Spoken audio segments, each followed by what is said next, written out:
Baha e Dashache, Ado Nakai Dashanella, Bidas Ite Nasha, Ado Tucson de Kesh Akut Ego Dene Espanishly. Hello and good evening to our Confluence Center community who are either joining us either on Zoom or Facebook Live.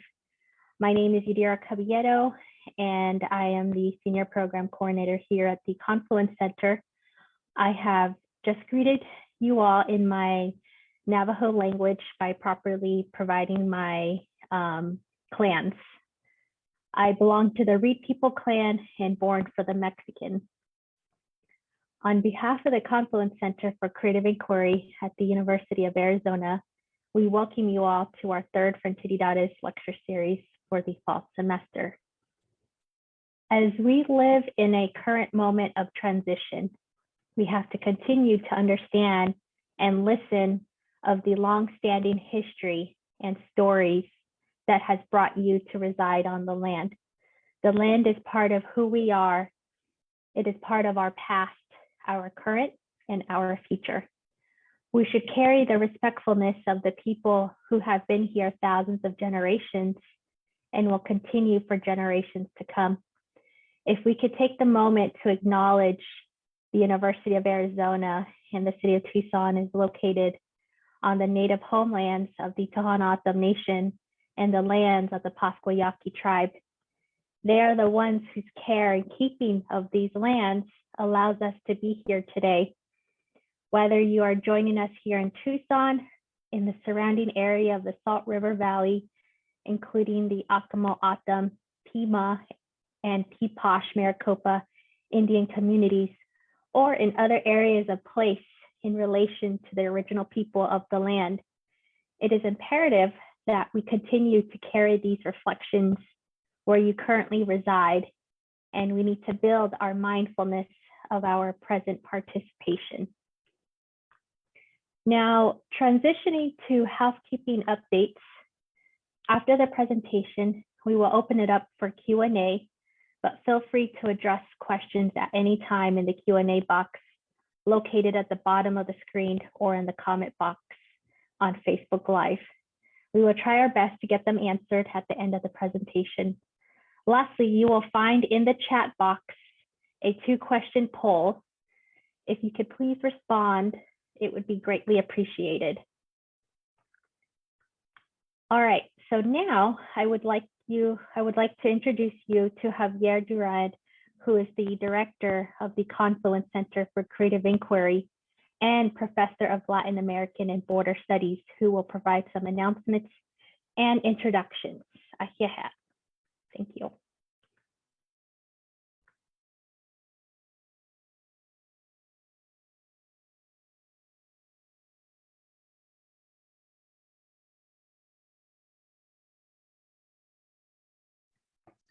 Javier, you're muted.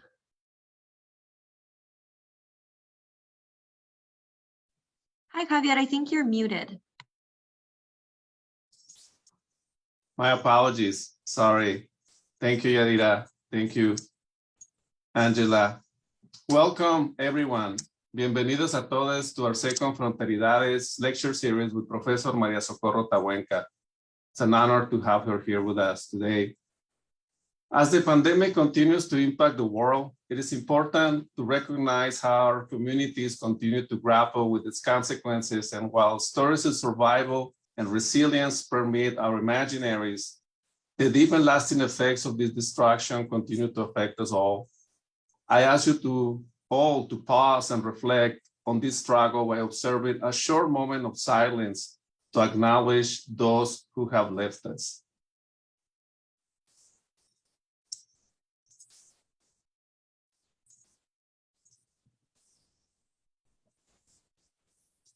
Thank you. Also, our thanks to the Andrew W. Mellon Foundation for their support for this program, and our acknowledgement and gratitude to our translators today, Ron and Isabel, and to NCI for providing this service today.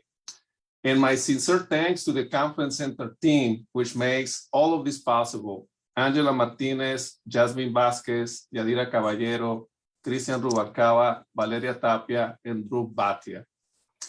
Professor Tabuenca will speak in Spanish. If you need English translation, please check the button at the bottom of your screen for that option that you have. I also want to remind people that we'll have a final show and tell event on December the 8th. This is going to be an in-person show and tell at the Mercado San Agustin Annex on December the 8th. And there's going to be a link here for you to register. So we look forward to seeing you there in a few days. Also, another reminder is that tomorrow we will have a follow-up conversation with Professor Tabuenca and Professor Norma Cantu, our first Fronteridades lecture speaker. There's no need to register, just use the same link for this event.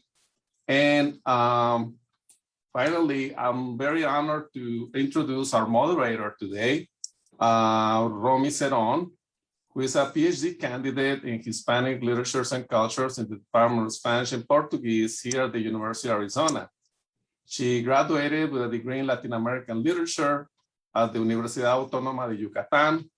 And she also completed a master's degree in Hispanic Literature at the University of Texas in El Paso, where she also had the opportunity to work as editorial assistant for the Revista de Literatura Mexicana Contemporánea. She's the founder of the Literary Cultural Studies Working Group in the Department of Spanish and Portuguese, and she currently works as senior assistant editor at the Arizona Journal of Hispanic and Cultural Studies. Muchas gracias, Romy. Thank you so much for joining us today. And Romy would welcome and introduce Professor Socorro Tabuenca for us today. Thank you. Adelante. Muchas gracias a profesor Durán por la invitación. Bueno, voy a presentar a la profesora Tabuenca. Tengo el honor de conocerla cuando estudié la maestría, así que agradezco mucho el poder participar en este evento. Bueno, la doctora María Socorro Tabuenca es profesora de español y expresidenta del Departamento de Idiomas y Lingüística de la Universidad de Texas en El Paso. Es autora de Mujeres y Fronteras, una perspectiva de género, y coautora de Mujeres Fronterizas, escribiendo desde la frontera, con Debra Castillo. También es coeditora de Bordeando la Violencia contra las Mujeres en la Frontera Norte de México, con Julia Monarres Fragoso, y Camelia la Tejana y otras mujeres de la narcocultura, con Juan Carlos Ramírez Pimienta. Sus publicaciones incluyen artículos y capítulos de libros en revistas y editoriales nacionales e internacionales sobre escritoras mexicanas fronterizas, teorías y discursos de las fronteras, cine y literatura chicana, representaciones del feminicidio de Juárez y representaciones de mujeres en producciones narcoculturales. Actualmente trabaja en 2 libros sobre escritoras del norte de México y sobre el feminicidio en la región Juárez en producciones culturales. I would like to add that during my master's degree at UTEP, I was able to work with Professor Tabuenca, and she was also my teacher. It is a privilege for me to be here as a moderator. I give the floor to Professor Tabuenca. Muchas gracias, Romy. Un placer y un honor que me hayas presentado. I would like to thank you, to thank the Confluence for Creative Inquiry, the Mellon Foundation, Jasmine Vázquez, Yadira Caballero, Ángela María Martínez, Cristian Rubalcaba, Folian Silvestri, Ron, and Isabel, and of course, mi compañero fronterólogo y webmind, Javier Durán. Agradezco la invitación para este seminario de lecturas y esta tarde estaré hablando sobre las fronteras físicas y metafóricas del cruce cotidiano al académico. Les voy a pedir que me disculpen si acaso cometo algunos errores de dedo. Voy a poner un PowerPoint, pero no soy muy diestra en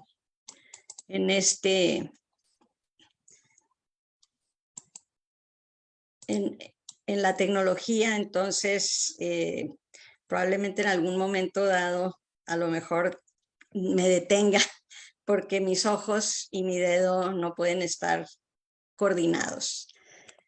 Y comienzo con dos epígrafes, uno de Ricardo Aguilar, que un día que discutíamos sobre la frontera me dijo, la frontera soy yo.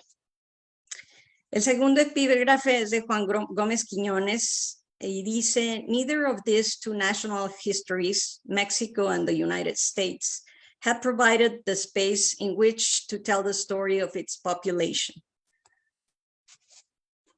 Pensar en fronteras es percibirlas desde distintos ángulos. Estos pueden ser palpables, visibles y corroborables, o tomar características tenues, imperceptibles, inmateriales. En ambos casos, siempre existe una dosis de violencia. Cuando reflexionamos sobre la materialidad, imágenes de barreras, muros, territorios, cuerpos, pasaportes, equipos de vigilancia, dinero, banderas y similares, se nos vienen a la mente. En cuanto a su corporeidad, consideramos estereotipos, discursos, naciones, culturas, idiomas y otros. Sin embargo, como habitantes de las fronteras, pocas veces nos ponemos realmente a discutir y a meditar en ellos. Por eso esta tarde me detengo a comentar cómo mis imperceptibles fronteras personales han ido redefiniendo territorios, derribando muros y banderas, deconstruyendo naciones, reelaborando discursos, intercambiando y mezclando idiomas, desarticulando estereotipos y abrazando cuerpos desde mi infancia hasta hoy. Para ello aprovecho los modelos de Norma Cantú, Javier Durán y Rita Urquijo Ruiz, entre otros, para enmarcar mi narrativa desde la perspectiva autoetnobiográfica a fin de acuerdo a Durán, problematize series of critical issues that I see emerging from conversations with colleagues regarding the borderlands. Fin de cita.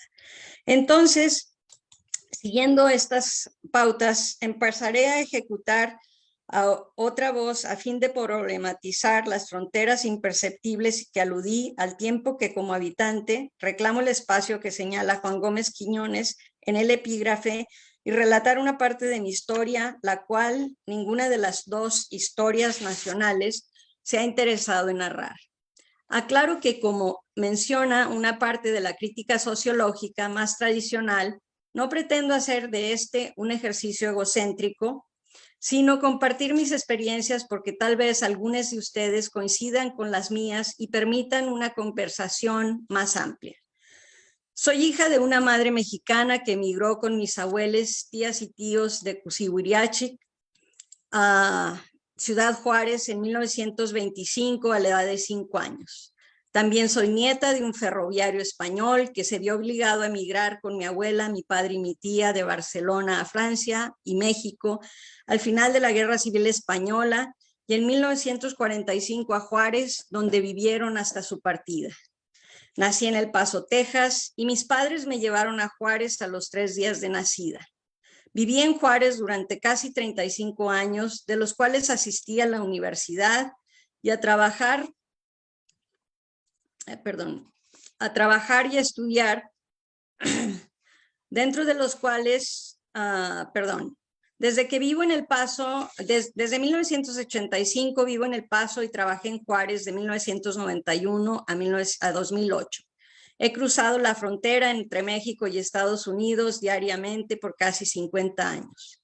Hablo inglés y español, entiendo muy poco francés y algo de portugués. Sin embargo, solo conozco unas cuantas palabras en náhuatl, lengua que se habla ampliamente en México, y no conozco ninguna palabra en rarámuri, el idioma de los pueblos originarios de Chihuahua. Soy chicana, latina, y me han llamado güerita en la Ciudad de México, italiana en Boston, venezolana en España, palestina en El Paso. Me han detenido e interrogado innumerables veces en la frontera entre Estados Unidos y México por declarar mi ciudadanía estadounidense cuando era niña, porque no hablaba inglés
Hi, everyone. We're trying to have Dr. Tawenka jump back on. We'll just give it a few minutes. Thank you for your patience.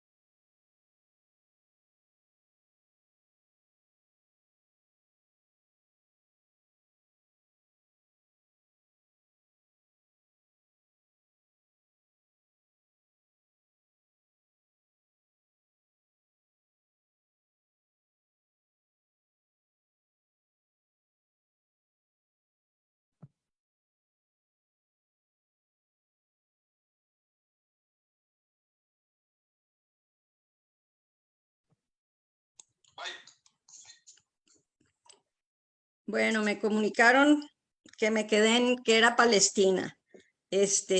Perdón. Ah,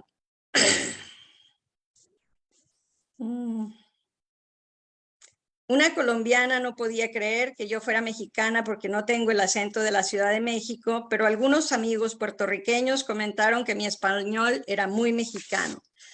El director de la Real Academia Española me dijo que para ser chicana mi español era muy bueno y una compañera de Guadalajara mencionó que hablaba muy bien español, aunque fuera de Juárez.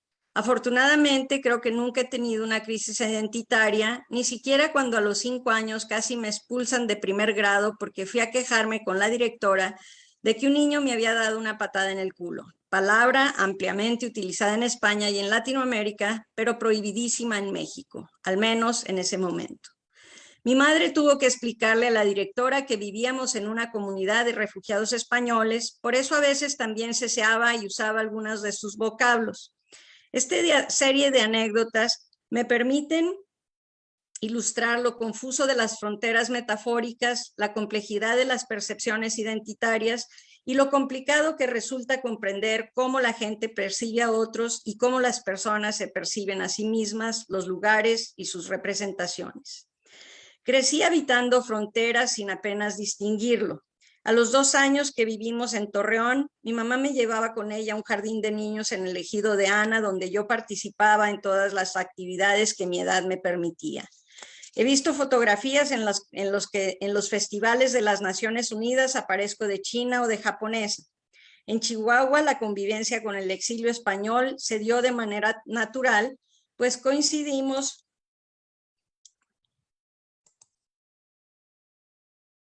varias familias en la misma colonia y lo mejor era que nos reunimos los fines de semana en la casa de los Villanova, mientras las niñas aprendíamos a nadar en la pequeña alberca. Las mamás preparaban la comida y platicaban mientras los papás jugaban dominó.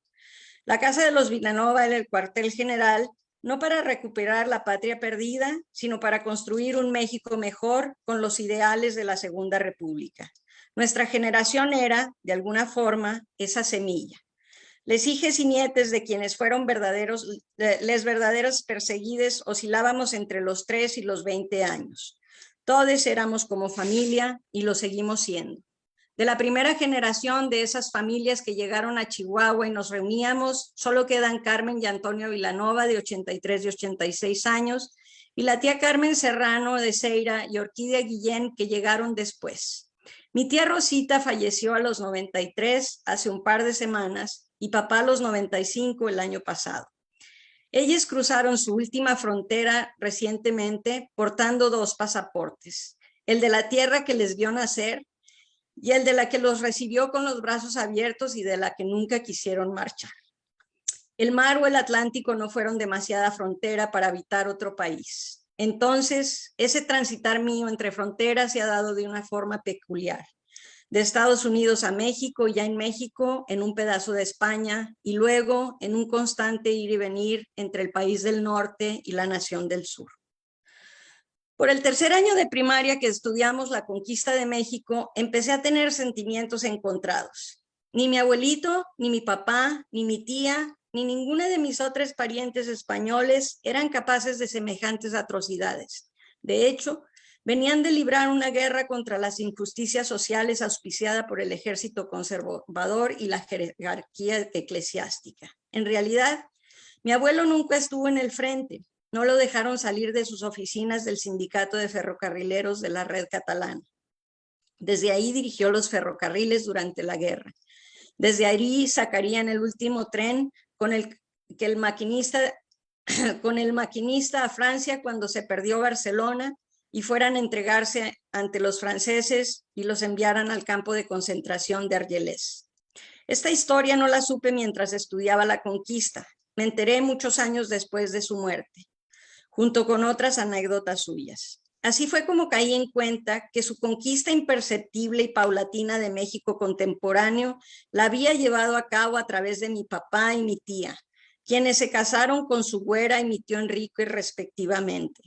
Nosotros, mis hermanos, mis primes y la progenie, somos las nuevas generaciones de mestices remasterizadas naturales de fronteras, como seguramente hablatantes en el continente y más allá. Nosotros, solo por existir, paulatina e inconscientemente, voluntaria o involuntariamente, encarnamos un eminente ser político. Representamos el triunfo de nuestros ancestros frente al fascismo contra la propuesta de la iberósfera de la Carta de Madrid.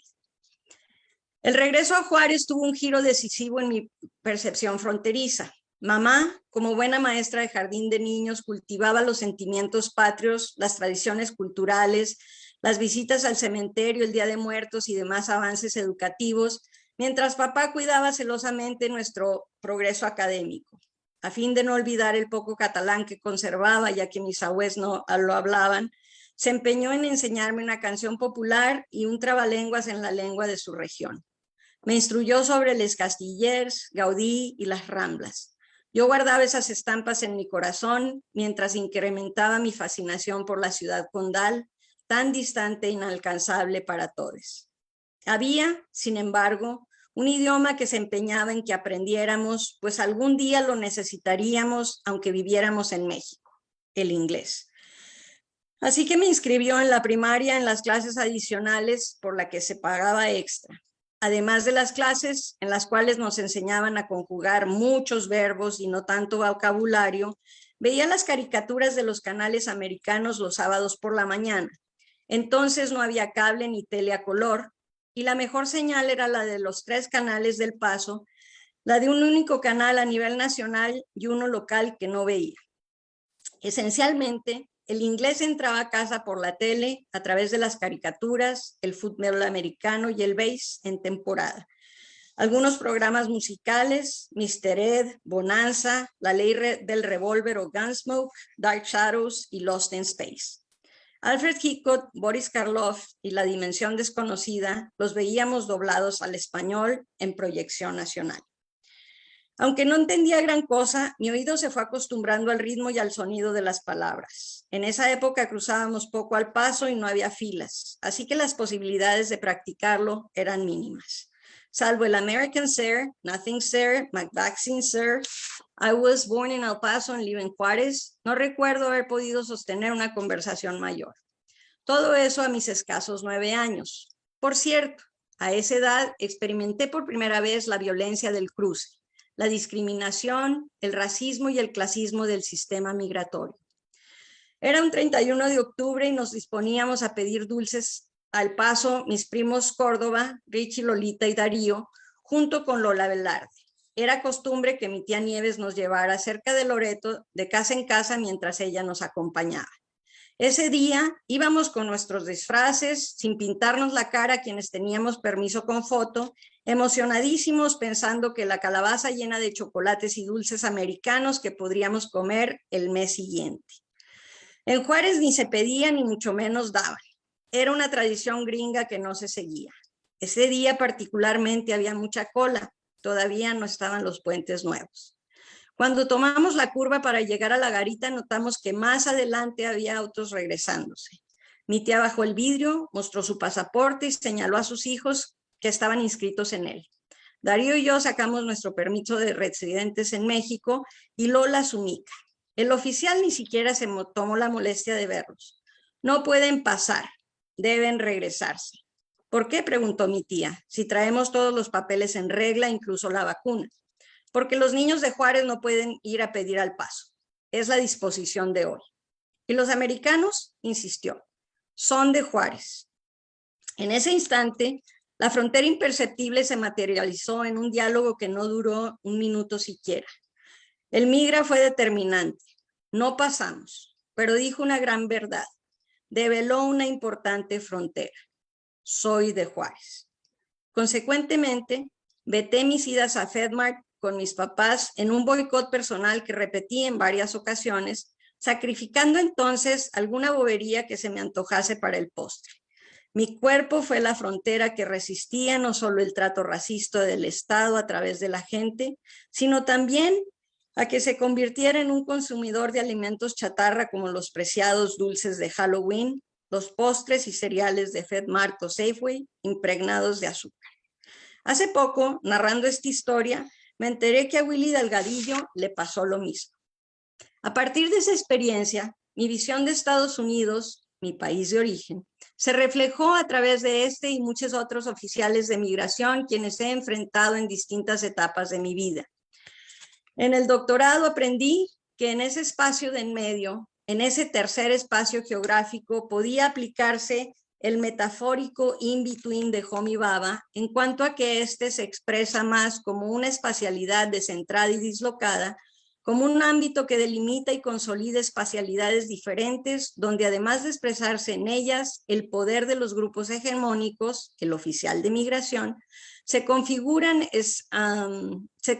espacialidad y territorialidad que se escapan a su hegemonía y que expresan otros poderes sociales, mi tía resistiendo el discurso del retorno y yo decidiendo mi fronteridad y vetando las idas al paso. Sin embargo, también sabemos que en ese espacio geográfico delimitado y estructurado, como sujetos subalternos, tenemos poco margen de movimiento, pero mucho de creatividad. Básicamente, entre la bandera estadounidense y la salida del edificio de aduanas e inmigración, si se circula a pie, o entre la bandera y el final de la garita de los carriles de revisión, no tenemos derechos. Estamos en tierra de nadie o en tierra de ellos, a merced de lo que la persona uniformada frente a nosotros desee. Ahí no hay presunción de inocencia. Somos culpables de lo que se nos impute. No questions asked. Y si llegan a detenernos, una vez que han ejercido toda la violencia psicológica, en el momento en que saben que pueden perder el poder contra nosotros, nos entregan nuestros papeles con expresión de perdonavidas. En esas situaciones me he dado cuenta que cuando he respondido sin enojo ni sumisión, aceptando que estoy en el espacio liminal donde el discurso alternativo puede darse, por un instante el migra cede e incluso puede responder con un "Have a nice day".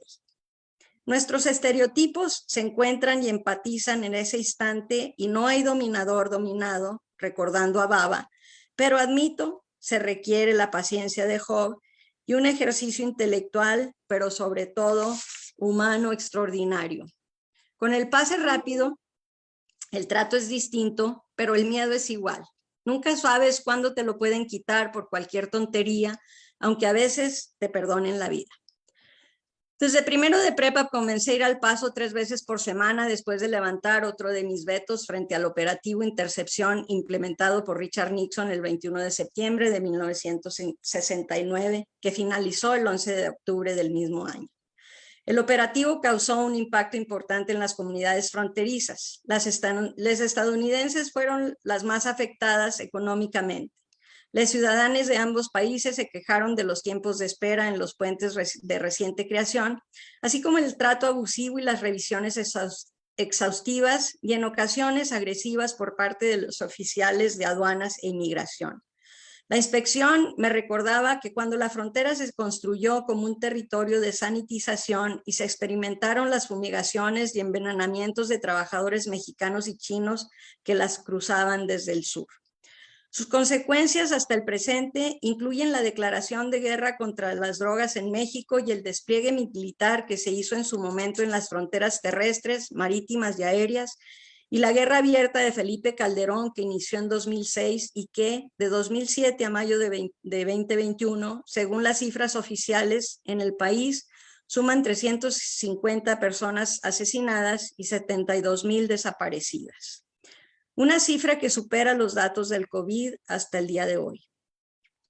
A las secuelas del periodo de Nixon se añade la campaña anti-México y la generación y difusión en la prensa estadounidense de estereotipos mexicanos que Donald Trump retomó en su cruzada rumbo a la presidencia y que continúa utilizando en sus discursos. Decía que comencé a ir al Paso más a menudo, pues finalmente pude entrenar en un equipo de natación todo el año. En Juárez no había albercas techadas y antes mamá y papá no habían podido costearlo. Mr. Uranga, nuestro entrenador, era un chicano muy estricto pero buena gente. Desde el primer día me dijo, como vas a venir a UTEP pronto, te voy a hablar en inglés en los entrenamientos y vas a estar con los americanos. Con los mexicanos no te vas a juntar en la alberca. Ya afuera, cuando se vayan a casa, no importa. Yo creo que sí, eso sí lo puedes aguantar. A nosotras nos lavaban la boca con jabón si hablábamos español, nos pegaban o nos multaban. Yo no te voy a torturar, pero sí te pido hablar inglés, no importa cómo, te ayudará. Y fue así que mi práctica de la lengua se fue haciendo cotidiana y las listas de verbos conjugados en todos los tiempos desde cuarto de primaria comenzaron a tomar sentido. Asimismo, los ritmos y los sonidos de las caricaturas y los programas de la tele.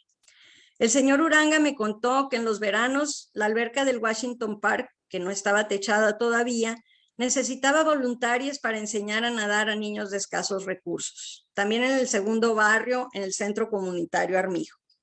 El primer año enrolé a un compañero de la prepa que tenía carro para que nos llevara a un par de hermanas que tomaban clases conmigo en Juárez y a su tía Lourdes, que era amiga mía.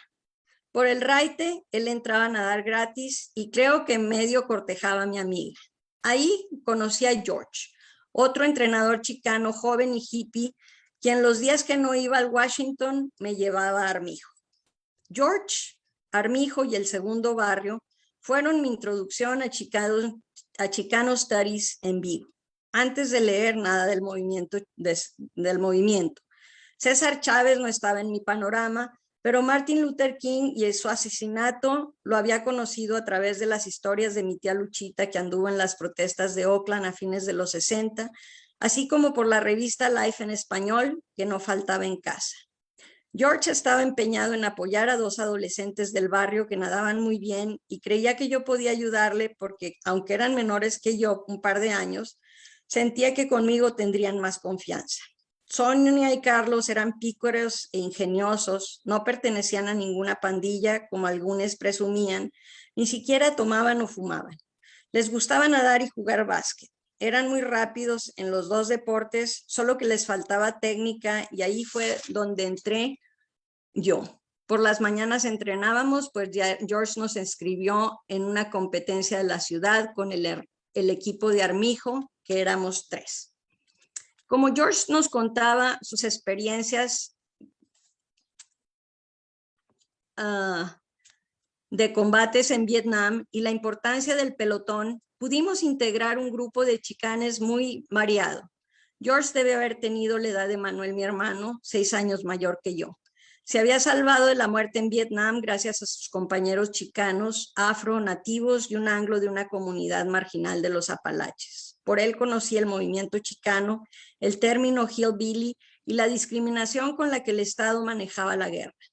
Él me mostró otras fronteras internas que nos aparecen como fantasmas cuando no nos reconocemos en les otras. Por él comprendí el Spanglish y no su impureza, y gracias a Sonia y a Carlos aprendí un montón de palabras que me sirvieron durante mis años de profesora de español para estudiantes de herencia y cuando estuve en México con una beca para chicanos de Aztlán promovida por el gobierno de Echeverría.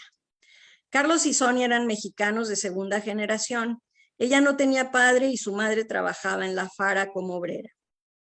Carlos había llegado a los 5 años a vivir al segundo, aunque como yo había nacido en El Paso. Vivía con su abuelita, pues los papás andaban en las pizcas. Yo era la menos chicana de los 4, pero ese verano me convencí de mi fronteridad. yo podía ser mexicana por adopción, americana por nacimiento, española por adición y chicana por convicción. El curso de introducción en vivo había funcionado.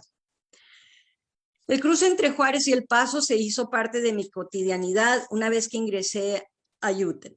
De 1972 a 1985 estuve en un ir y venir de los dos países, con excepción de un año escolar que viví en la Ciudad de México.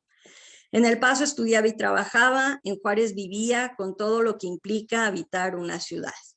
Mientras estudiaba me involucré en las organizaciones de estudiantes internacionales y en la Asociación de Estudiantes Mexicanos. En Mecha no me aceptaron porque no me consideraban suficientemente chicana y además vivía en Juárez. Sin embargo, estuve muy involucrada en diversas actividades curriculares y extracurriculares que se organizaban desde la oficina del programa de estudios chicanos, porque Ricardo Aguilar, mi mentor, era el director. Fue por ese tiempo que empezaba yo a cuestionar los nacionalismos a ultranza y comenzaba a diferenciar el patriotismo del patrioterismo. Fue cuando intentaba no sentirme culpable por tener varias identidades. De hecho, a finales de los 70 estuve por vetar a mi país de origen después de varias desavenencias que tuve con su política exterior por medio del operativo Cóndor. Los golpes de Estado en Chile, Argentina, Paraguay, Uruguay, Bolivia, los levantamientos militares en Guatemala, El Salvador, Nicaragua, Honduras, que devinieron en guerras civiles intestinas de las cuales tenemos sus secuelas en las maras. Decidí que buscaría trabajo en México y renunciaría a mi nacionalidad norteamericana. En esos años todavía no había acuerdo de doble nacionalidad. Fui al consulado mexicano en El Paso e hice el trámite.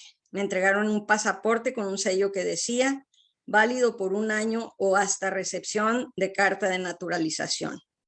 El pasaporte venció y la carta nunca llegó. No sé si se perdió en el consulado, en las oficinas de la Secretaría de Relaciones Exteriores en el Distrito Federal, o quien recibió el trámite lo hizo pedacitos y me juzgó loca. Cualquiera que haya sido la causa, mi resistencia se quedó en intención, pues hasta el día de hoy para mí es un enigma ese trámite. Al parecer, mis boicots personales tenían un impacto que no iba más allá de mi propia frontera, pero fueron forjando la semilla de lo que vendría después en términos académicos y de activismo dentro y fuera de la academia. En 1978, que recibí la beca de los becarios chicanos de Aztlán del Gobierno de México para hacer la investigación de mi tesis de maestría, estuve como alumna de medio tiempo en el Colegio de México.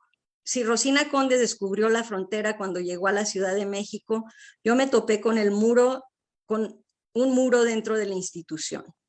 Podría pasar horas relatando otros momentos de mayor impacto en mis cruces y otros boicots que no podré realizar porque ya trabajaba en El Paso. Y estoy segura que un buen número de ustedes habrán experimentado algo similar, pero quisiera ahora girar a cómo llegué a integrar mis experiencias y reflexiones en mi trabajo académico que de alguna forma he venido tejiendo a lo largo de la charla. Regresé a hacer el doctorado 10 años después de haber abandonado la idea. Gracias al apoyo de Denis Bixler Márquez, director del programa de estudios chicanos en UTEP, y de Ricardo Aguilar, que estaba en otra institución. También porque sabía que si quería dar clases en la universidad era la única manera. Si con un doctorado no tenemos seguro ese camino, sin él, mucho menos. Tuve la suerte de escoger SUNY Stony Brook, que ahora se llama Stony Brook University, aunque para ser sincera, no me vería estudiando en un pueblito de Long Island. Me hice de un grupo de buenas amigas, Antonio, Alicia y Jaime, que hicieron mi vida más llevadera. Los años subsecuentes, Virginia, Ángela, Juanita y Lourdes se encargaron de que la carga fuera más liviana. En Stony Brook viví otras fronteras con mis compañeros que venían de varios países latinoamericanos y de España. El programa y los profesores era lo que necesitaba para recuperar el mal sabor de boca que había dejado la estancia en el Colegio de México, donde me discriminaron y juzgaron no por mis capacidades académicas, sino por ser chicana. Lo paradójico de mi caso fue que la institución creada por los intelectuales españoles republicanos en el exilio, una institución que suponía ser, entre otras cosas, ética y tolerante, cometía un acto injusto deshonesto e intolerante contra una de sus nietas. Parecía como si la nueva estructura académica hubiese retomado el sistema de castas de la colonia y en vez de la mestiza remasterizada de la reconquista republicana, hubiese, por el hecho de asumirme fronteriza, chicana, mexicana, me clasificaran como salta para atrás. Mi reencuentro con la frontera textual y geográfica se dio mientras pensaba el tema de mi tesis doctoral. Acababa de estar de visita en Juárez durante todo el verano y había conversado en varias ocasiones con Rosario San Miguel, con quien conservo una buena amistad desde mis años en UTEP, sobre mi proyecto de ver la Malinche en las escritoras chicanas y me animó a llevarlo a cabo.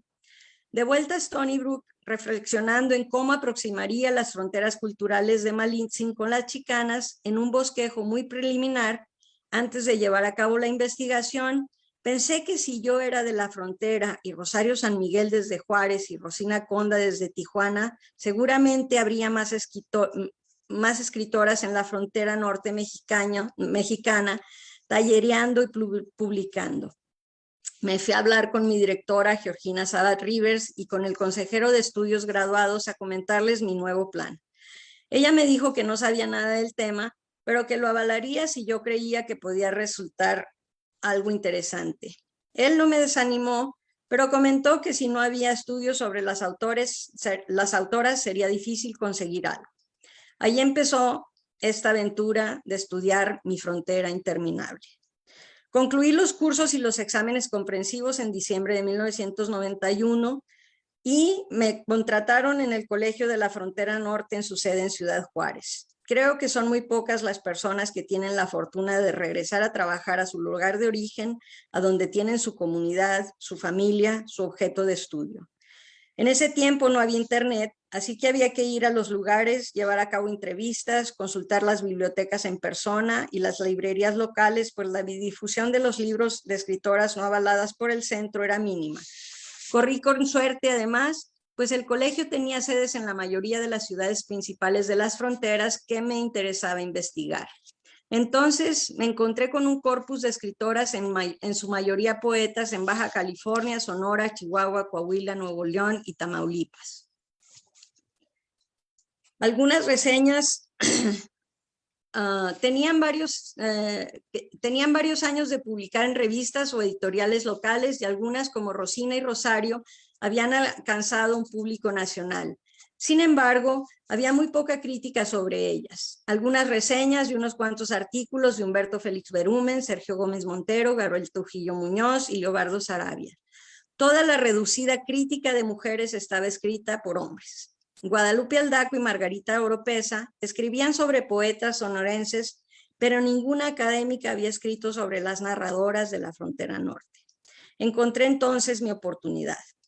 Como no podía estudiar a las escritoras sin su contexto, comencé a buscar en las bibliotecas de las ciudades fronterizas estadounidenses en los catálogos Literatura de la Frontera y Border Literature, y en la mayoría de los casos me enviaba textos de literatura chicana y de crítica chicana a literatura latinoamericana o española del exilio.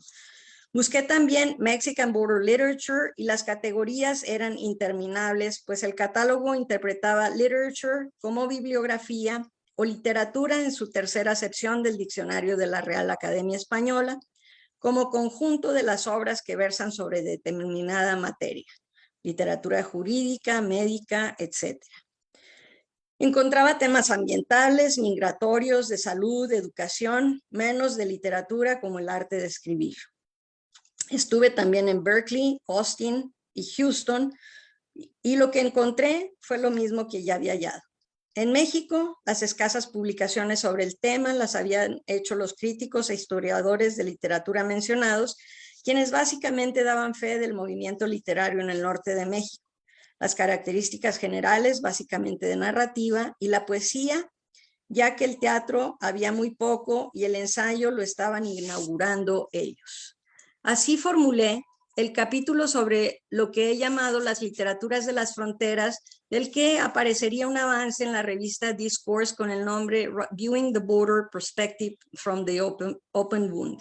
El título lo sugirió el editor aunque yo siempre he pensado que falta algo que aclare de qué se trata, ya que puede ser engañoso dada su ambigüedad. Un par de años más tarde publiqué el que considero el artículo teórico crítico mío más sólido de ese momento. En el desarrollo y reflexiono no solo sobre la literatura de la frontera en Estados Unidos y la literatura de la frontera en el norte de México, sino que incluyo procesos y políticas culturales en ambos países, así como la situación asimétrica entre uno y otra nación. El artículo lleva por nombre Aproximaciones críticas sobre las literaturas de las fronteras, y 21 años más tarde llevé a cabo una revisión sobre la crítica con respecto a la literatura del norte de México desde principios de los 90 hasta 2017, al cual llamé Una conversación imaginada sobre las literaturas de las fronteras a más de 20 años. En 2002, en Border Women Writing from la Frontera, que tengo en coautoría con Débora Castillo, incluimos las reflexiones de aproximaciones en el primer capítulo, el cual Débora me apoyó y complementó.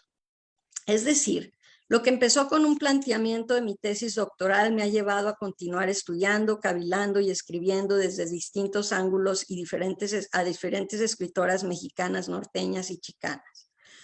Como mencioné al inicio, cuando pensamos en fronteras hay imágenes y discursos, así como realidades materiales palpables que se relacionan con ellas. Por eso en mis reflexiones procuro, como propondría Gloria Anzaldúa en Borderlands, La Frontera, me interesa siempre conjugar la teoría con la práctica. En este sentido, estos 3 artículos cuestionan las relaciones de poder que se dan entre las dos literaturas e intento responder desde mi sitio de enunciación que es la frontera misma contrapunteando los dos lados. Parto de que las fronteras tienen 2 bordes e incluyo opiniones de los dos para cuestionar y negociar mis propios estereotipos y prejuicios a fin de ser lo más objetiva posible, aunque sabemos que la objetividad es una ficción mayor, pues estamos intervenidos por nuestras lecturas, nuestras experiencias, nuestras preferencias, etc. Los ejemplos que he venido tejiendo son una prueba de ello. A la conversación pronto se unieron Nuria Vilanova, Santiago Vaquero, Miguel Rodríguez Lozano, Paul Fallon y Diana Palaversic, entre muchos que continúan discutiendo textos de autores específicos o sobre literatura del norte en general. Incluso existió una polémica sobre si la escritura del norte es solo narcoliteratura o si lo que hicimos antes no sirve para nada. Baste leer Tierras de Nadie, coordinado por Vivian Mayú y Osvaldo Zavala.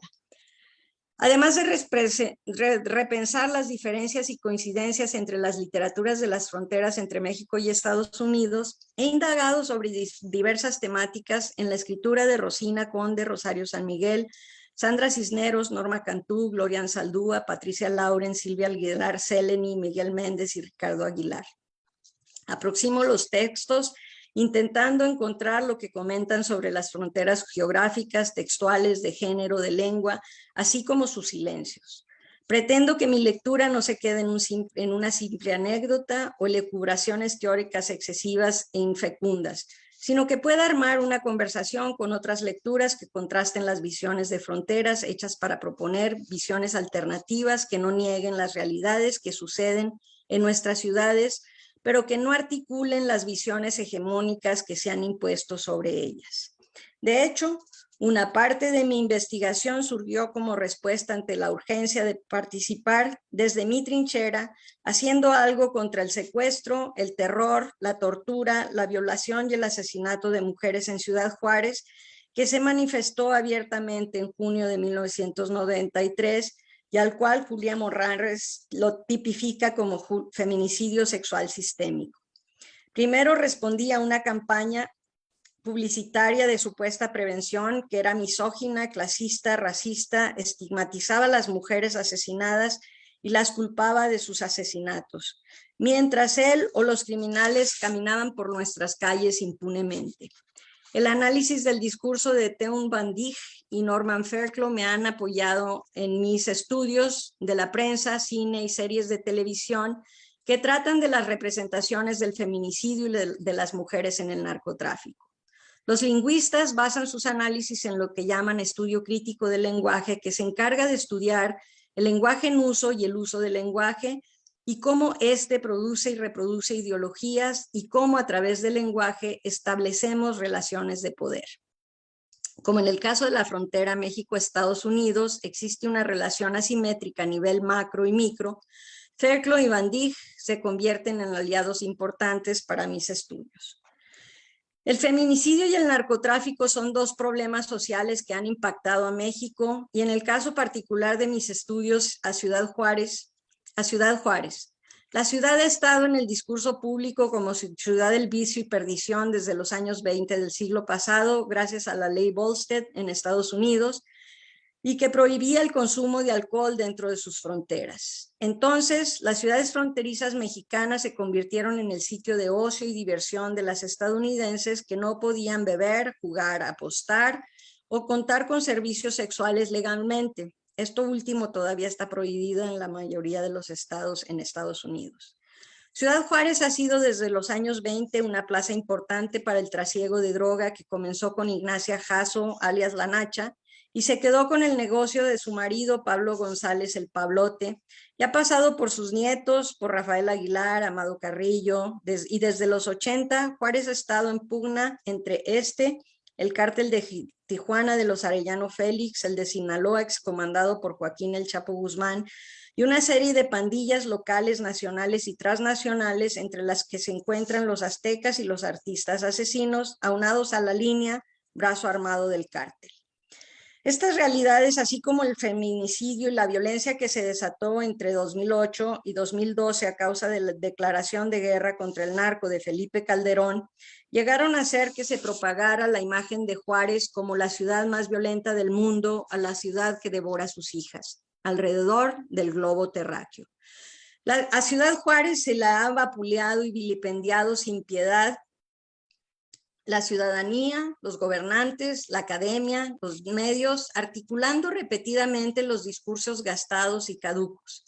A sus habitantes se nos ha presentado como seres incapaces de producir alternativas o siquiera de defendernos. Se nos contrasta con El Paso, una de las ciudades más seguras de Estados Unidos, a donde un gran número de habitantes de Juárez, ciudadanos o residentes norteamericanos, fueron a buscar refugio parcial o total a partir de la violencia desatada por el cártel de Calderón. Sin embargo, otro buen número de quienes pudieron pasar se quedó en Juárez resistiendo. La frontera estadounidense sirvió como refugio de una gran guerra que podía haberse librado en ese territorio, pero que como imperio libra sus batallas fuera de él. En este caso específico, la guerra contra las drogas que declaró Nixon a finales de los 60 no debería haberse dado ni continuado por más de 4 décadas, de no existir un público consumidor y demandante aunado a redes de corrupción para que se distribuya libremente. Así Juárez juega un lugar en la historia, vista desde fuera, pero también desde dentro. Hay quienes hemos convertido nuestra cotidianidad fronteriza en una posibilidad de comunicarla en nuestros trabajos, con nuestros estudiantes, en otros foros como estos. Al hablar de Juárez, no creemos en una defensa a ultranza de la ciudad y sus habitantes, sino que en la escritura se rearticulan y reterritorializan la urbe y sus habitantes toman forma otra a la que los estereotipos de ser fantasmas o zombies se convierten en personas que viven y se reapropian de su espacio fronterizo. Wilibaldo Delgadillo, Magali Velasco, Armiguel Arjona, Ricardo Vigueras, Perda de la Rosa, Rubén Moreno, Rosario San Miguel, el grupo Resiste, Juaritos Literario, Héctor Padilla, Verónica Corchado, el Instituto para la Ciudad y los Derechos Humanos, son algunas personas y grupos que buscan nuevas formas de expresión y propuestas de vida para la ciudad que se resiste y reinventa cotidianamente. La frontera entonces ha habitado entre nosotros, conmigo desde mi nacimiento, y me ha perseguido física e intelectualmente. Mi cuerpo se ha convertido en frontera y mi pensamiento no puede ser de otra manera. Mientras reflexiono y busco con ustedes esta tarde nuevas formas de pensar y aproximar la frontera, las grandes empresas transnacionales de tráfico de armas, personas y drogas han asesinado, secuestrado, vendido, torturado y violado a cientos de seres humanos.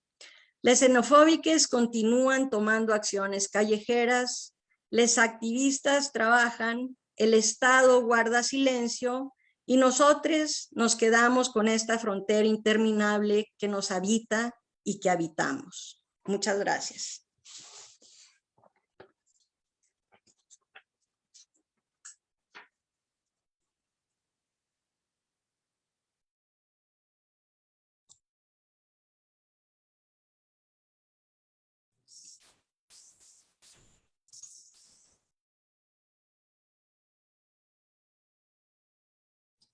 Muchísimas gracias, Socorro. Le voy a ceder el espacio a Romy para que sea la persona que modere las preguntas y prosigamos una conversación. Hola, buenas noches a todos. Me gustaría, si alguno de ustedes tiene alguna pregunta para hacerle a la doctora Tabuenca, puede utilizar el chat y yo voy a hacer la pregunta respectiva.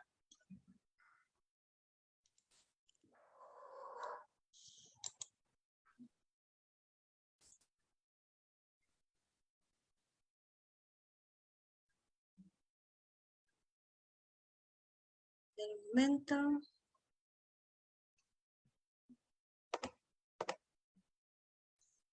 ¿Alguno de ustedes tiene alguna pregunta para la profesora Tabuenca?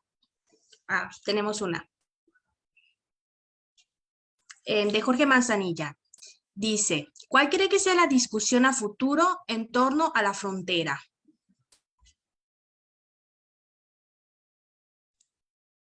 ¿Cómo en qué sentido? Porque, digamos, discusiones hay muchas, depende de cómo se vea, se trate, se toque, ¿no?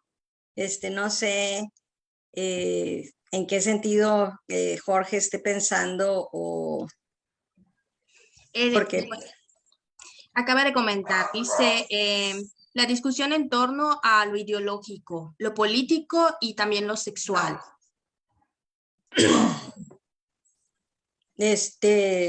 Tienes 2 días para platicar al respecto.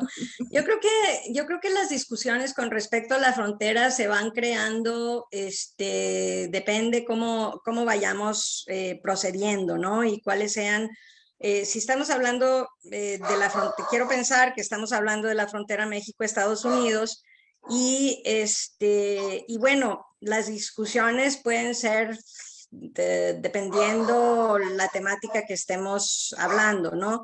En cuanto a lo político, pues hemos visto que últimamente con toda la problemática que viene con la migración, con las caravanas, con el narcotráfico, con el cierre mismo de la frontera durante 18 meses, con la pandemia, como seres transportadores de virus, de bichos y demás, que se ha catalogado desde, digamos, desde los años 20 o antes del siglo pasado, antes, desde el siglo XIX, ¿no?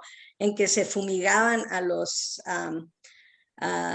trabajadores. Digamos, ha habido momentos distintos en los que eso ha sucedido. Yo comentaba con respecto a las vacunas, a nosotros no nos dejaban pasar porque si no teníamos nuestra comprobante de la vacuna de la viruela.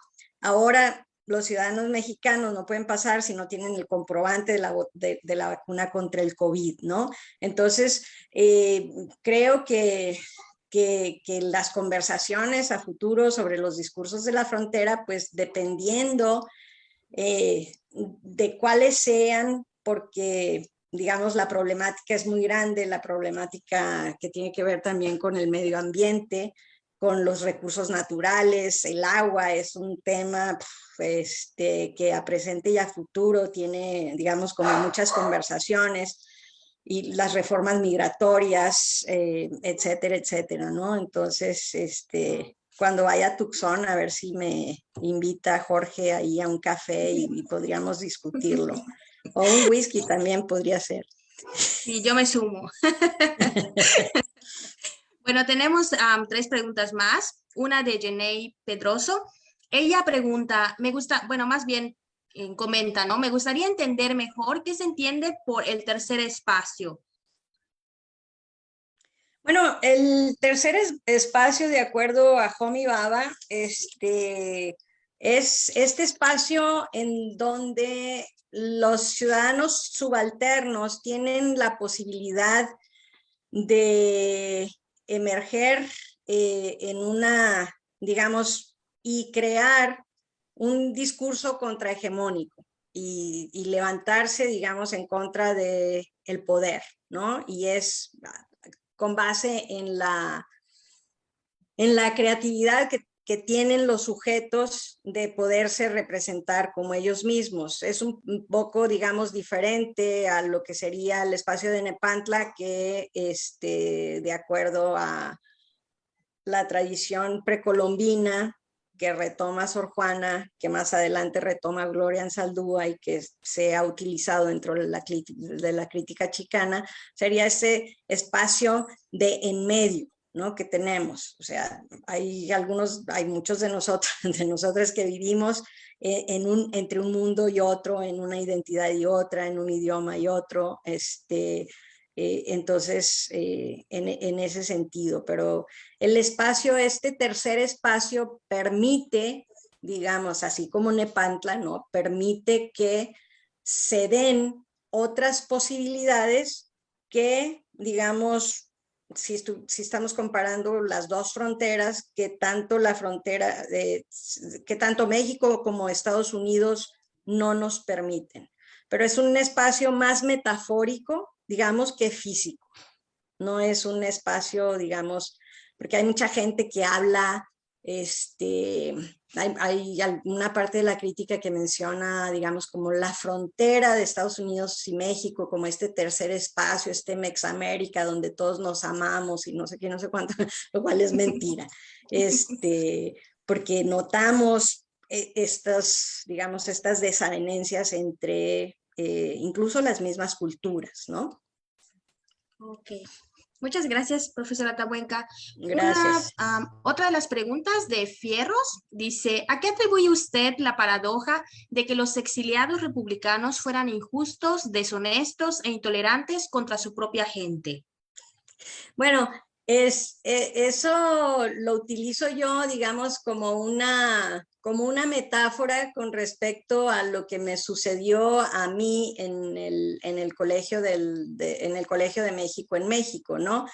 Y básicamente la paradoja es que es una institución creada por estos exiliados republicanos en los años 40 y en los finales de los años 70, que yo voy a estudiar ahí, que casualmente hay un republicano exiliado español,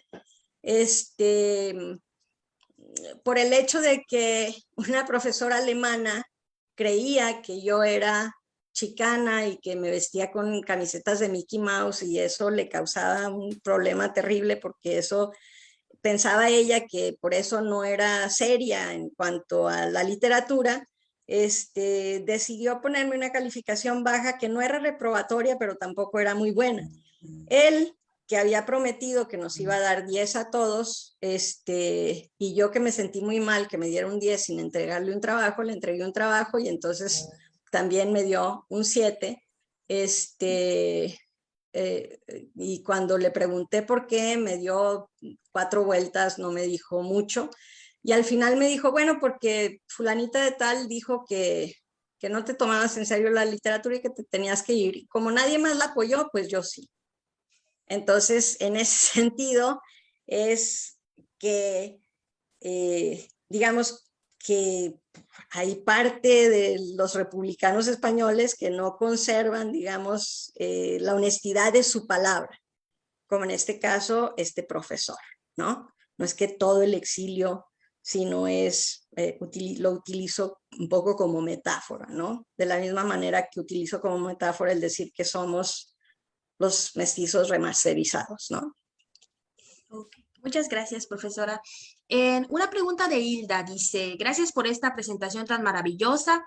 Mi pregunta es, ¿cómo ve la doctora Tabuenca cualquier posible superación de las fronteras? Me refiero a la frontera Estados Unidos-México y sobre todo a las fronteras que internalizamos como mujeres subalternas. In other words, ¿Es posible prescindir de las fronteras? Yo creo que es muy difícil prescindir de las fronteras, porque siento que, bueno, considero que como hemos visto y como vivimos en este mundo de medios de comunicación, todos los medios nos bombardean diariamente con discursos de división y desafortunadamente hay mucha gente que se los cree. Entonces, creo que se podría prescindir de las fronteras siempre y cuando los seres humanos estuviéramos dispuestos a cruzarlas, ¿no? A ser tolerantes, a decir, no me importa si es del color que sea, no me importa si es del género que sea, no me importa si es de la preferencia sexual que sea, no me importa si es de la religión que sea, es decir, porque todo eso involucra fronteras entre nosotras.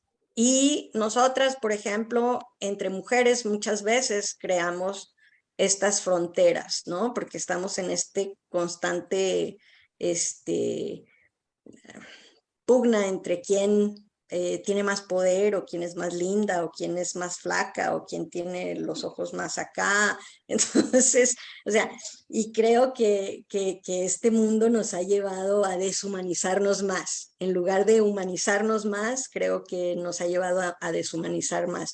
Ojalá que pudiésemos prescindir de esas fronteras, pero yo lo veo muy difícil, políticamente hablando lo veo mucho más difícil y sobre todo en estos tiempos creo que aunque se ganen muchos espacios en diferentes países, la ultraderecha está terrible, ¿no? Y cada vez está como ganando más adeptos y necesitamos trabajar mucho los que no somos de ultraderecha, les que no somos de ultraderecha, para poder ganar estos espacios.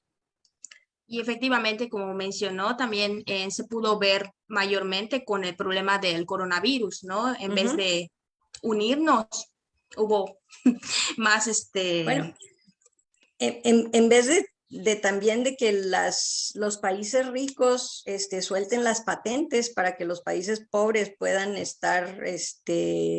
puedan tener vacunas sin mayor problema, pues ese es un problema, ¿no? De la deshumanización. Efectivamente. Muchas gracias. Bueno, otra Gracias. pregunta que nos hace Javier. Dice, me llamó la atención el uso del epígrafe de la cita de Ricardo Aguilar. La frontera soy yo. ¿Se podría ampliar el significado de esta cita? ¿Cómo se refleja en su trabajo? Bueno, esa cita, Ricardo la comentó un día que precisamente estábamos hablando de la ciudad y entonces de cómo a veces hay algunos poetas aquí en Juárez, que yo les digo los poetas malditos, de una generación anterior, que eran muy, digamos, eran muy xenofóbicos en el sentido de que siempre estaban criticando la escritura chicana, ¿no? Que es esta pugna que ha existido creo que desde que yo recuerdo. Y entonces hablábamos precisamente de este territorio fronterizo y él que cruzaba la frontera todos los días, vivía en Juárez y se iba en moto a Las Cruces a trabajar y regresaba hasta que finalmente se fue a Las Cruces y luego después se regresó al Paso. Entonces, él decía que para él su cuerpo era una frontera, que es un poco también, digamos, Derrida ya lo había dicho antes de manera diferente. Pero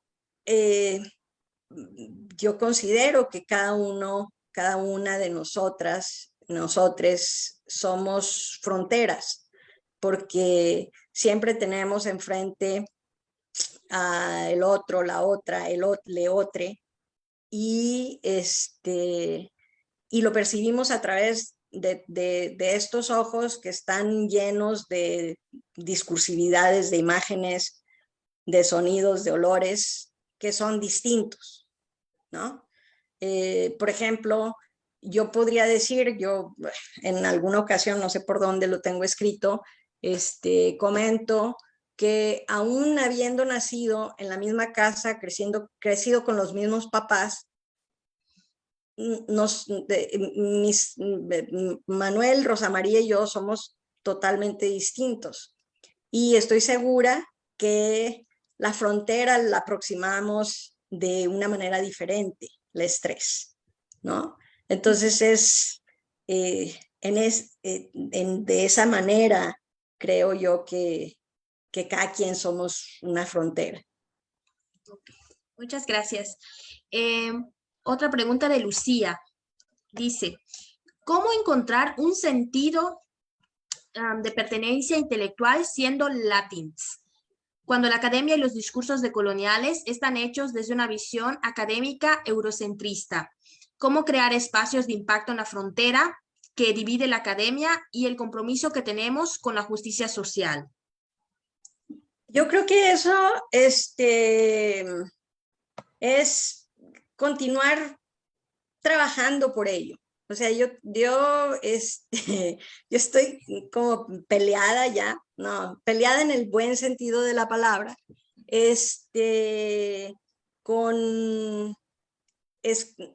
ahora no di la conferencia en inglés porque Javier me dijo que la podía dar en español, ya que me sentía más a gusto hablando en español. Pero yo estoy procurando ya no escribir en inglés, precisamente porque estoy cansada de que la academia norteamericana nos imponga su voluntad y su idioma. No hay una justicia del lenguaje. Y si queremos escribir en Spanglish, está perfecto, ¿no? Lo que me parece es que a veces nos hemos comido y lo digo por mis estudiantes, la idea de que no somos ni de un lado ni del otro. Entonces yo les digo, pues al contrario, ¿verdad? Somos de un lado y del otro. O sea, no tenemos que restar, sino sumar. Entonces, creo que la Academia Norteamericana tiene un colonialismo intelectual sobre nosotros muy rudo, porque, por ejemplo, no hay muchos que y pensaba haber incluido algo de esto, pero pues entonces nos hubiéramos quedado aquí como 8 años, precisamente en donde yo digo, entre las relaciones transfronterizas académicas, los norteamericanos que están acá y trabajan temas latinoamericanos o de frontera, que conocen bien a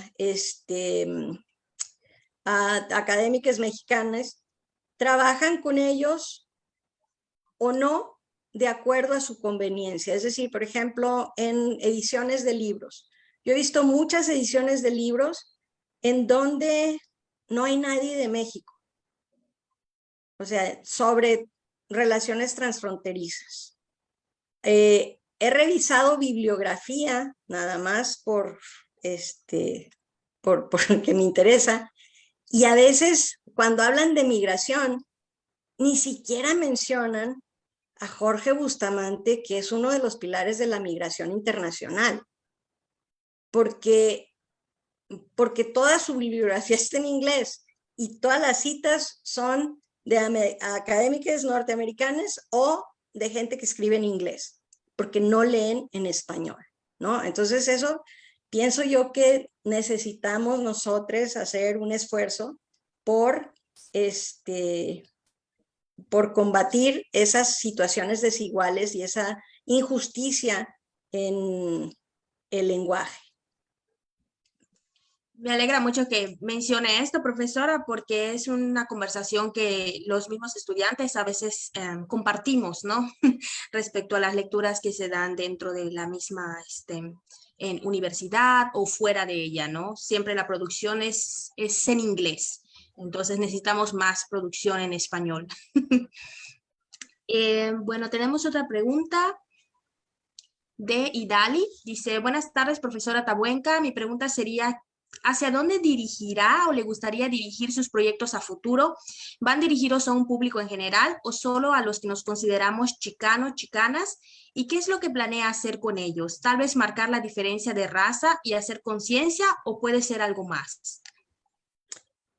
Bueno, yo generalmente procuro publicar, digamos, evidentemente para la academia porque es parte del trabajo, pero mi trabajo académico está dirigido más hacia un público en general. No me gusta hacer muchas elucubraciones teóricas porque a veces pienso que hay algunos ejercicios que son inútiles y que solamente se entienden entre ellos, ¿no? A veces estamos leyendo y tenemos que leer 18 veces para poder entender bien qué fue lo que quisieron decir. Y creo que la sencillez es mucho mejor, ¿no? Creo que las cosas que yo escribo, sobre todo depende de la temática, por ejemplo, con los temas de feminicidio y narcotráfico, pues son temas que puede leer cualquier persona y que bueno, mis análisis literarios, pues los hago también de una manera en que los puedan entender estudiantes, profesores y mi mamá, si estuviera viva, ¿verdad? Porque eso siempre dije. Yo quiero que cuando mis papás me lean puedan entender lo que estoy diciendo, ¿no? Y no andar por las nubes. Entonces, el público puede ser muy amplio y por ejemplo, pues con el feminicidio, el feminicidio se comete desafortunadamente en todas partes del mundo, entonces la experiencia de Juárez, tal vez se haya replicado en otros lugares, pero no sabemos de ella, ¿no? Digamos, la particularidad que tienen los asesinatos de mujeres en Juárez. Pero las mujeres del narco igual las proyectan en Colombia, en las series en Colombia, como las proyectamos en México. No he visto otras series de otros países, pero a lo mejor encuentran un eco ahí. Muchas gracias, profesora. Gracias. Ahora que menciona los feminicidios, recordé la clase que nos dio durante la maestría. Sí. Dice, ok, una pregunta más. Dice, ¿qué pueden hacer los jóvenes para mejorar la problemática fronteriza? Pues yo creo que, bueno, yo siempre lo que pienso es que es muy importante educarnos entre las problemáticas de la frontera que existan, ¿no?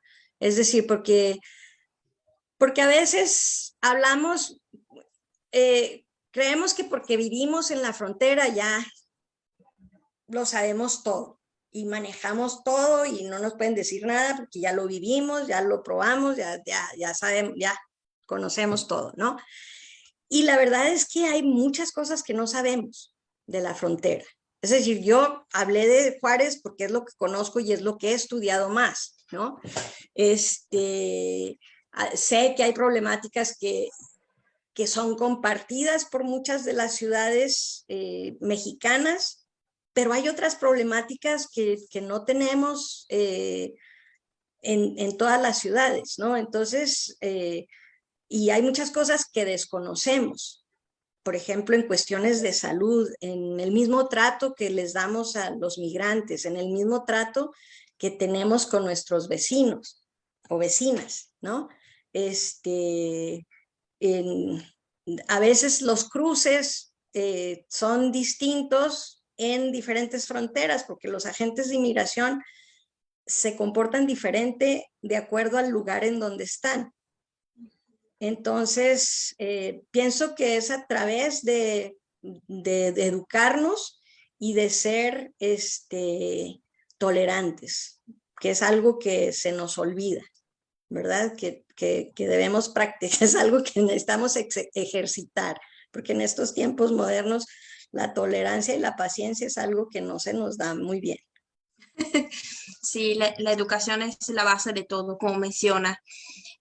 Tenemos otra pregunta, dice, para quienes quieren aprender más acerca de la literatura de frontera, ¿qué autores, textos podría recomendar para una audiencia en general? En particular, ¿qué autoras mujeres? ¿Qué autoras mujeres? Pues varias, digamos, las que mencioné. Si son de la frontera norte mexicana, les mencioné Rosario San Miguel, Rosina Conde, Patricia Laurent, Silvia Aguilar Seleni, Magolo Cárdenas. De este lado de la frontera, pues está Norma Cantú, Sandra Cisneros, Mary Helen Ponce, Ana Castillo. Es decir, pues hay un corpus de escritoras muy grandes, ¿no? También, y de los hombres, pues Eduardo Antonio Parra y Luis Humberto Crosswhite, y también pues es cuestión de gustos personales, ¿no? Hay algunos escritores, por ejemplo, a mí me gusta mucho, que no me gustaba, pero ahora le he encontrado un gusto a Jesús Gardea, que tiene una literatura que es muy difícil, pero que es muy, muy interesante, ¿no? Muchas gracias, profesora Tabuenca. Una pregunta más y cerramos porque a las 7 debemos concluir. Dice, ¿piensa que hay diferencias entre las fronteras y sus problemáticas? Por ejemplo, entre la frontera Estados Unidos-México, Estados Unidos-Canadá. Hoy sí, muchas diferencias.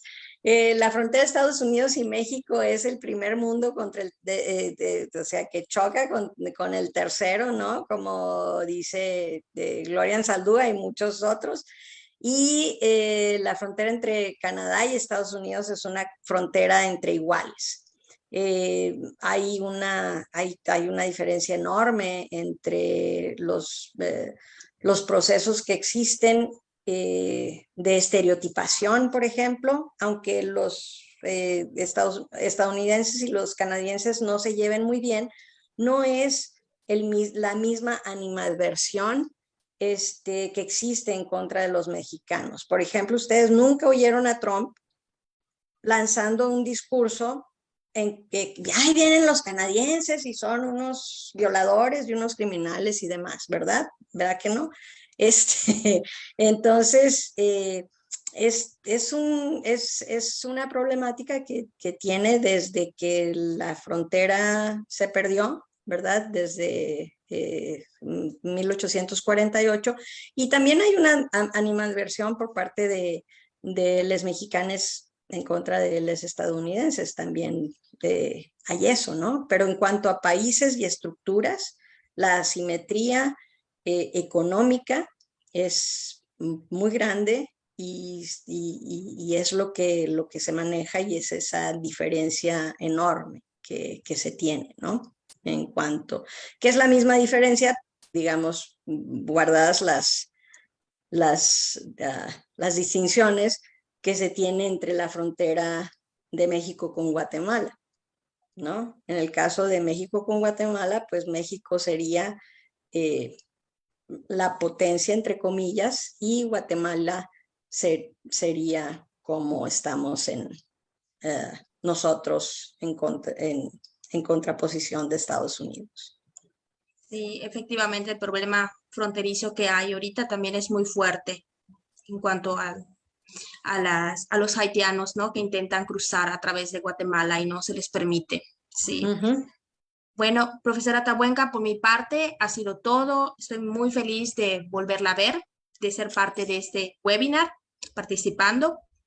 Agradezco nuevamente la invitación hecha y pues voy a ceder la palabra a Javier Durán para que concluya. Me permiten un segundito nada más. Pues yo quisiera agradecer a todos aquí presentes, a Javier por la invitación y a quienes estuvieron en este espacio virtual y sus preguntas que siempre son, me permiten a mí también tener otras reflexiones y otras locuras. Gracias, gracias Javier. Pues simplemente de nuevo reitero nuestro agradecimiento por tu disponibilidad, por tu tiempo y por compartir esas experiencias y vivencias, ¿no? Tanto cotidianas como académicas. Y pues invitar al público for tomorrow to join us at 5:30 in a follow-up conversation with profesora Tabuenca y la profesora Norma Cantú. Y será una conversación súper interesante porque hay muchas coincidencias y muchos nexos, pero también me parece que el público podrá también tener la oportunidad de pensar un poco más en estos elementos y ver la experiencia de estas dos grandes mujeres académicas que en mi opinión han creado, son parte forjadoras del canon fronterizo, y si le podemos llamar así, ¿no? Así que esperamos que nos acompañen mañana a partir de las 5:30 de la tarde. Pueden usar el mismo link, según entiendo, no hay que volverse a registrar para el evento. And I just want to conclude again thanking our interpreters for today and the conference center team, which is always makes these things possible.